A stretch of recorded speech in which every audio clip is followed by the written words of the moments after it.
Une note circulant sur les réseaux sociaux et suscitant l'inquiétude des citoyens mentionne une communication de l'intersyndicale des transporteurs en commun concernant une possible augmentation du prix du transport urbain à l'échelle nationale. Le ministre délégué chargé de la décentralisation et du développement local, Juste Désiré Mondélé, soucié du bien-être des usagers, a choisi de privilégier le dialogue pour aborder cette question. Après plus de 4 heures d'échange, les deux parties ont convenu des mesures suivantes. Il a été arrêté ce qui suit. Il n'y a aucune augmentation des tarifs de transport en commun sur toute l'étendue du territoire national. Les négociations reprennent dans un cadre plus élargi avec une commission remaniée. Les contrevenants à la loi seront soumis aux sanctions prévues. Par conséquent, le bon d'information publié le 25 juillet 2024 est nul et de nul effet. Tout contrevenant s'expose à la rigueur implacable de la loi.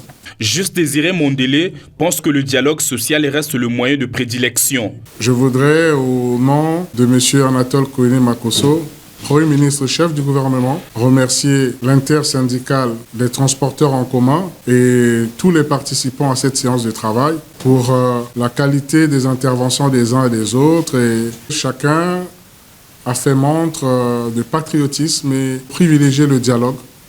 Le dialogue, toujours le dialogue, encore le dialogue. On ne le dira pas assez que c'est dans le cadre du dialogue que toutes les solutions les plus idoines peuvent être trouvées.